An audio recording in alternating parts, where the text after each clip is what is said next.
ಉಪಾಧ್ಯಾಯ. ಸಿಹಿ ಸುದ್ದಿಯೇ ಹೇಳು ಸೇವಕ. ಮಂತ್ರಿ ಪಾತ್ರದಲ್ಲಿ ಅವನಿ ಎಂದು ಯುದ್ಧದಲ್ಲಿ ನಮ್ಮವರು ಗೆದ್ದರೆ ಸೇನಾಪತಿ ಸ್ಫೂರ್ತಿ. ಲೈಟ್ ಹಾಕ್ರಿ ಮರ.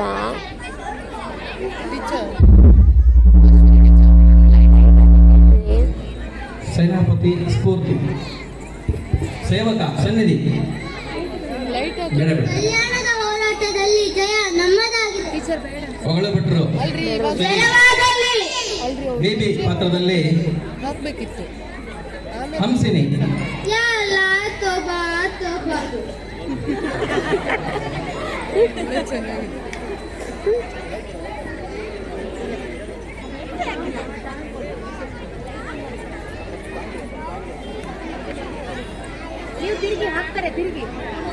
ಶಿವಾಜಿ ಸ್ಕಿಟ್ ಅಂತ ಒಂದಂತ ಇದೆ ನೋಡ್ರಿ, ಕೊಡಕ್ಕೆಲ್ರಿ ಮರ.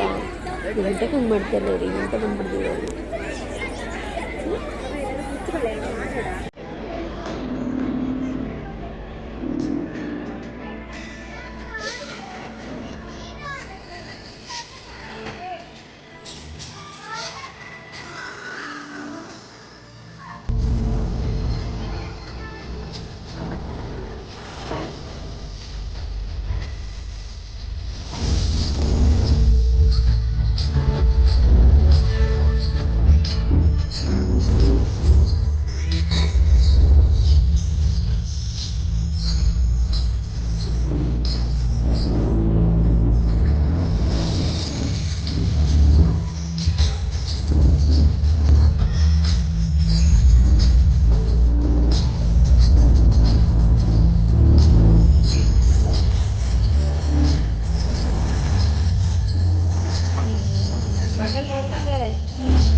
ಕಲ್ಯಾಣದ ಹೋರಾಟದಲ್ಲಿ ಜಯ ನಮ್ಮದಾಗಿದೆ.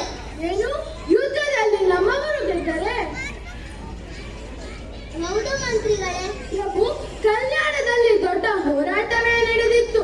ಅಲ್ಲಿನ ಅಧಿಕಾರಿ ಮಹಮ್ಮದ್ ಸೊಕ್ಕಿನಿಂದ ಮೆರೆಯುತ್ತಿದ್ದ, ಜನರನ್ನು ಹಿಂಸಿಸುತ್ತಿದ್ದ. ಹಾಗಾದ್ರೆ ಜಯಲಕ್ಷ್ಮಿ ಮತ್ತೊಮ್ಮೆ ಒರೆದಿದ್ದಾಳೆ. ಹೌದು ಪ್ರಭು, ಆಕೆ ಮತ್ತೊಮ್ಮೆ ನಿಮ್ಮ ಕೊರಳಿಗೆ ವಿಜಯದ ಮಾಲೆ ಹಾಕಿದ್ದಾಳೆ. ಸೇವಕ, ಸಿಹಿಸುತ್ತಿದ್ದನ್ನು ಮುಟ್ಟಿಸಿದ್ದಕ್ಕೆ ಇದೋ ನಿನಗೆ ಮೆಚ್ಚಿನ ಬಹುಮಾನ. ಧನ್ಯನಾದೆ ಪ್ರಭುಗಳೇ. ಸೇವಕ, ನಮ್ಮ ಸೇನಾಧಿಪತಿಗಳು ಬಂದಿದ್ದಾರೆ. ಅವರು ಕೂಡ ದರ್ಶನ ಬಯಸಿ ಕಾದು ನಿಂತಿದ್ದಾರೆ. ಅಪ್ಪಣೆಯಾಗಬೇಕು ಪ್ರಭು. ಯುದ್ಧದಲ್ಲಿ ವಿಜಯಶಾಲಿಗಳಾಗಿ ಬಂದಿರುವ ಸೇನಾಪತಿ ಸೋನೆ ವಾಸುದೇವರನ್ನು ವಿರೋಚಿತವಾಗಿ ಸ್ವಾಗತಿಸಿ. ನಮ್ಮ ಅಪ್ಪಣೆಯನ್ನಾಗಿದ್ದರೆ ಸೇನಾಪತಿ ಸೋನೆ ವಾಸುದೇವರನ್ನು ನಾನು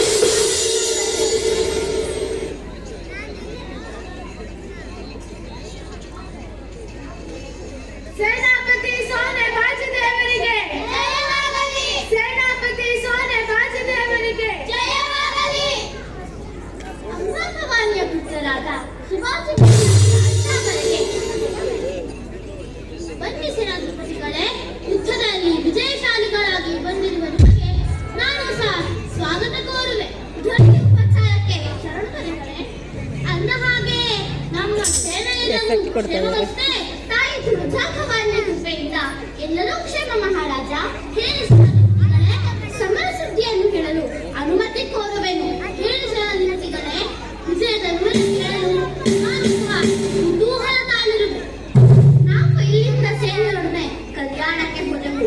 ದುರಾಚಾರಿ ಮಹಮ್ಮದರಾದ ಕದನನಾದ ನಮ್ಮ ವೀರರು ಕುಣಿದಾಡಿದರು. ಹೋರಾಟದಲ್ಲಿ ಕಲಿಗಳೊಂದಿಗೆ ಕಾದಾಡಿದರು. ವೈರಿ ಸೈನ್ಯ ನುಚ್ಚು ನೂರಾಯಿತು.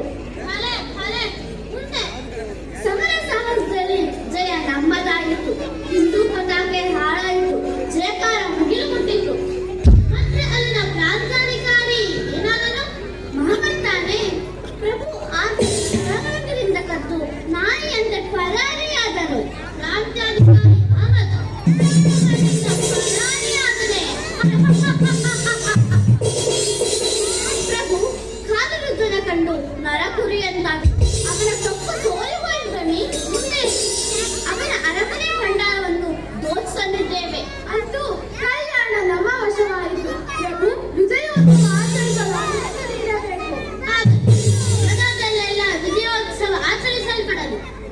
ಸೈನಿಕರಿಗೆ ಉಚಿತವಾದ ಸನ್ಮಾನ ಕಾರ್ಯವೂ ದೊರೆತು. ಅಪ್ಪಣೆ ಪ್ರಭು. ಶಿವಾಜಿ ಮಹಾರಾಜನಿಗೆ ಶಿವಾಜಿ ಮಹಾರಾಜನಿಗೆ ಪ್ರಭುಗಳಲ್ಲಿ ಮತ್ತೊಂದು ಭಿನ್ನಹ. ಏನು ಸೇನಾಧಿಪತಿಗಳೇ? ಕಲ್ಯಾಣದಿಂದ ನಗ, ನಾಣ್ಯ, ಮುತ್ತು, ರತ್ನಗಳು ತಂದಿದ್ದೇವೆ. ಸಂತೋಷ, ಸಂಗಡ ರತ್ನವನ್ನು ತಂದಿದ್ದೇವೆ. ಅಮೂಲ್ಯವಾದ ರತ್ನವೇ. ಹೌದು ದೊರೆ, ವಿಜಯದ ಗುರುವಿಗೆ ಅರ್ಪಿಸಲು ತಂದಿದ್ದೇವೆ. ವಾದಿ ಸೋಮದೇವ, ರತ್ನ ಅಂತಹ ಅಮೂಲ್ಯವಾಗಿದೆ. ಅದು ಅಪೂರ್ವವಾದ ರತ್ನ ದೊರೆ. ಹರಿಸಿ ನಾನೇ ತರುತ್ತೇನೆ.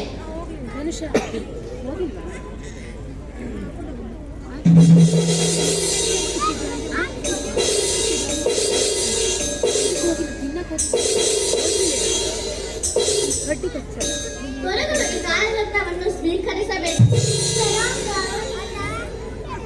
ಯಾರಿದು? ಏಕೆ ಕಲ್ಯಾಣ ಪ್ರಾಂತ್ಯಾಧಿಕಾರಿಯ ಬಡಾದಿ ವಾದಿ ಸೋಮದೇವ ಹೀಗೆಯನ್ನು ಕರೆತಂದ ಕಾರಣ ಸುಂದರಿಯು ತಮ್ಮ ಸೇವೆ ಮಾಡಲು ತನ್ನ ಮನ ಮೆಚ್ಚಿಸಲೆಂದು. ಸೋಮದೇವ, ಮುಚ್ಚು ಬಾಯಿ. ಪತಿಯಿಂದ ಅಗಲಿದ ಅಬಲೆಯನ್ನು ಹಿಡಿದಿರಲು ನಿನಗೆ ನಾಚಿಕೆಯಾಗಲಿಲ್ಲವೇ? ಮುಚ್ಚು ಬಾಯಿ. ಈ ಸಿಂಹಾಸನದಲ್ಲಿ ಕುಳಿತಿರುವ ಶಿವಾಜಿ ಜಾರನೆಂದು ತಿಳಿದೆಯಾ? ಪವಿತ್ರ ಹಿಂದುವಾಗಿ ಹುಟ್ಟಿ ಈ ಅನಾಚಾರವೇ ಆಕೆ ಮುಸ್ಲಿಂ ಹೆಂಗಸು. ಹಾಗೆಂದು ಗುರುಡನಾದಯ. ಈ ಶ್ರೀಯಂತ ಯಾರು ಗೊತ್ತೇ? ಈಕೆ ಈ ಶಿವಾಜಿಯ ಸಹೋದರಿ. ಈತ ಮಾಡಿದ ತಪ್ಪಿಗೆ ನಾನು ಕ್ಷಮೆ ಕೇಳುವೆ. ಹಿಂದೂಗಳಿದ್ದರು ಅಭಿಮಾನಿಗಳು, ನಾನೇ ಸಹೋದರ. ನೀನು ಅಂಜಬೇಡ. ಇದು ನಿನ್ನ ಅಣ್ಣನ ಮನೆ. ನಿನ್ನ ಪತಿಯ ಬಳಿಗೆ ಕಳುಹಿಸುವುದು ನನ್ನ ಧರ್ಮ. ಅಯ್ಯ, ನಿಮಗೆ ಕೋಟಿ ಸಲಾಂಗಳು. ಅಲ್ಲ ನಿಮ್ಮನ್ನು ಚೆನ್ನಾಗಿರಿಸಲು. ಸೋದರಿ, ಹಿಂದೂ ಧರ್ಮ ಸಕಲರಲ್ಲಿ ಸಣ್ಣ ಬಯಸುತ್ತದೆ. ಪರಸ್ತ್ರೀಯರನ್ನು ತಾಯಿಯನ್ನು ಗೌರವಿಸುತ್ತದೆ. ನಾನು ದಾದಾಜಿ ಕೊಂಡದೇವರ ಮೇಲೆ ಆಣೆ ಇಟ್ಟು ಹೇಳಿದೆ, ಇಲ್ಲಿನ ನಿಯಮ ಇನ್ನೂ ಉಂಟಾಗಲಾರದು. ಭಯ್ಯ, ನಿಮ್ಮ ಗುಣ ಇದರ ತಿರುಗುವುದು ಎಂದು ಕೋರಿದೆ. ಅವಿವೇಕವನ್ನು ಕ್ಷಮಿಸಿಬಿಡಿ. ನಾನು ಸೋದರೇವ, ತಾವು ಹಿಂದೂ ರಾಷ್ಟ್ರ ಸಾಮ್ರಾಟರು. ಆದರೂ ಅಪಚಾರವಾಗಿರುವುದು ನನಗಲ್ಲ. ತಂಗಿ, ನೀನು ಕ್ಷಮೆ ಕೇಳಬೇಕಾದು ನನ್ನಲ್ಲಿಯೇ. ನನ್ನ ತಂಗಿಯನ್ನು ದಿಟಪ್ರಭು ನಾನೇ ಸೋಲಿಸಿದ ಶಿವಾಜಿ ಮಹಾರಾಜರ ಸೇನಾಧಿಪತಿಯಾಗಿ ರಾಜ್ಯವನ್ನು ನಾನು ನೋಡಿದವನು ನಾನು. ಅಪರಾಧ ನಿಂದೆ ಆಗಿದೆ. ತಂಗಿಯನ್ನು ಅವ್ರ ಅಪ್ಪ ಕೊಡ್ಸಿತ್ತ ಇದನ್ನ ಅಂತ ಗೊತ್ತಿಲ್ಲ.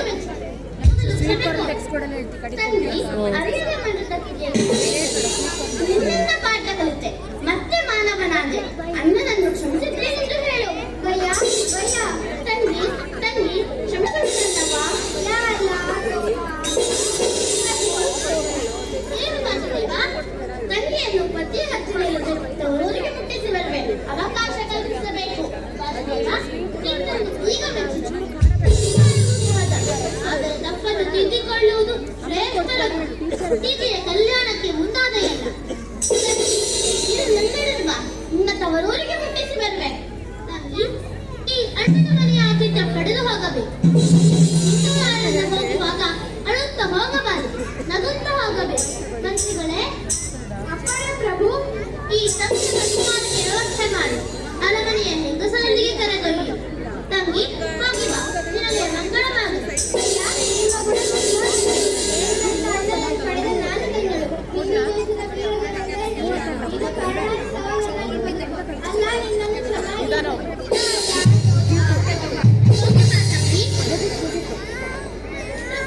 ನಿನ್ನಿಂದ ಉತ್ತಮ ಪಾಠ ಕಲಿತೆ.